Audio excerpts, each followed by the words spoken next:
If the American people understood what was going on, they would revolt. Okay, so I already told you guys that this right here, the interstate connection, is Ohio, Virginia, South Dakota. This is much of the racketeering that we've already established and the wire fraud, because all of these are part of wire fraud. But I know what you're thinking. You need standing. And this web does get much more complicated, but I want to talk about some of the victims in South Dakota. So I already told you that Corey Lewandowski, through in-kind payments, was acting as Kristi Noem's advisor and consultant, being paid by Donald Trump. And because he was being paid by Donald Trump, we know the value of his work to be roughly $20,000 a month, so we'll call it that. But we also know that Kristi Noem was using the funds through Go West Media to create, for $9 million, ads for herself. So she was actually taking, right, because we always want to look at when it came from taxpayer dollars, and basically campaigning. So that's illegal and it's bad enough. But remember, Ben Yoho is the one profiting off of that. Now here's where we get into the crazy crimes. Ben Yoho, we find out, just got engaged to Trisha McLaughlin. And remember, all the funneling has to go up. Trisha McLaughlin is now in the Trump administration as Kristi Noem's media spokesperson. And here's where we get into some real crime. So first we have Go West Media. They take the $9 million, which by the way is embezzlement, and then $100,000 to WPA Intelligence Chris Wilson. Anything boxed in red are ongoing litigation, meaning attorneys are already sniffing around. They just aren't looking at the big picture. But what they do is they start the Freedom Works Here campaign. Freedom Works Here campaign is going to be the vehicle. So I'm introducing you now to another enterprise. So who would be a victim of Freedom Works Here? So what they did, and this was under legislative investigation, is they wrote an RFP for Freedom Works Here. The ads that, again, are taxpayer-funded advertisements for Kristi Noem to build her celebrity for Donald Trump. So they did this in secret, but they still put out an RFP because keep in mind, Go West Media is still a pretty new company. Most of these media companies are just shells. So 7 private businesses bid this work, including a company called Sioux Falls company, Lawrence and Schiller.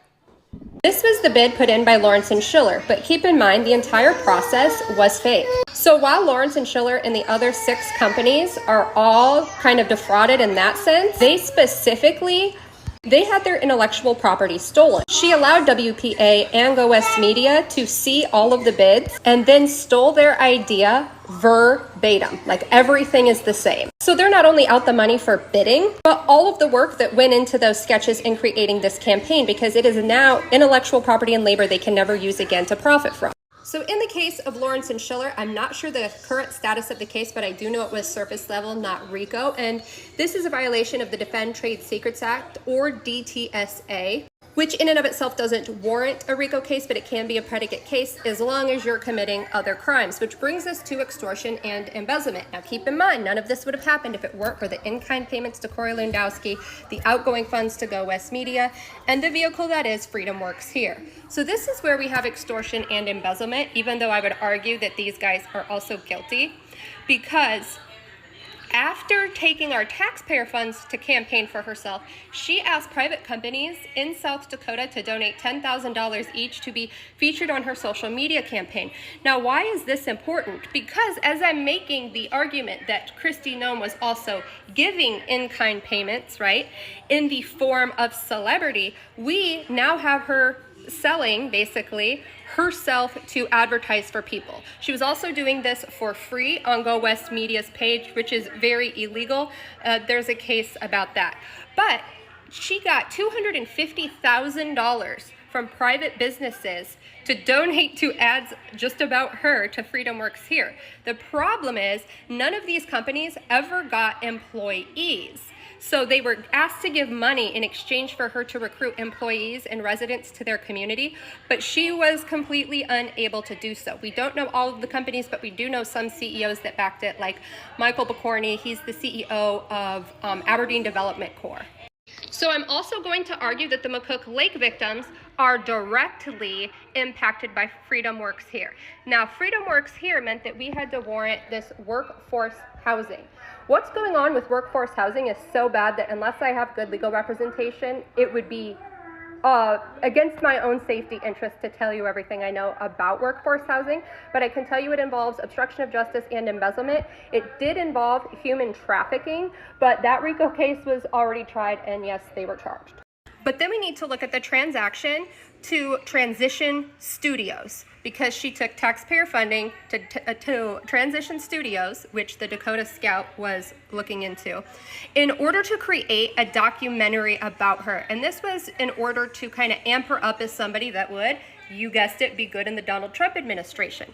Now that might not seem like a big deal until you understand that that happened on June 23rd, 2024. Oh, and of course, Elon Musk's ex is who got exclusive rights to it. Now, how could a natural disaster be part of a RICO case? Well, the issue here is that on that evening is when this flood was happening, and she deliberately came to the McCook Lake area and told people that it wasn't going to flood, it wasn't going to be bad. Sirens, nothing. She came to McCook Lake and told people that this wouldn't happen, all while diverting water to this particular neighborhood in order to protect areas that were in her best interest, such as the workforce housing.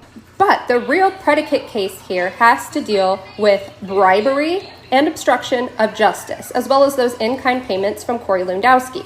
So keep in mind, on this day, she would have been with Corey Lewandowski, and he would have been acting as her advisor. So not only did she have that direct conflict of interest, but Corey Lewandowski, as being paid by Donald Trump at the time and advising her, also had a conflict of interest, because it was in his best interest for that transaction to Transition Studio in his state of Ohio, and in order to benefit Elon Musk's ex, he would have had to advise her on the night that that documentary was coming out not to warn people that there was going to be a major natural disaster, because this story needed to be around this propaganda piece that they were airing on X.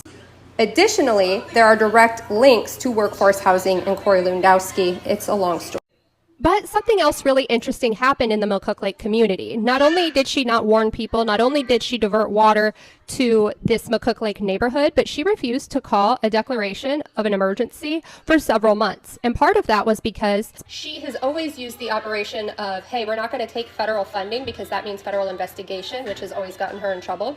So she denied people FEMA access, and anything that they needed to get their lives back on track for over a month, which violated the Stafford Act. And while it is not a RICO, predicate case to deny funds, it is obstruction of justice and bribery when you do so in order to cover up the crimes that you are committing.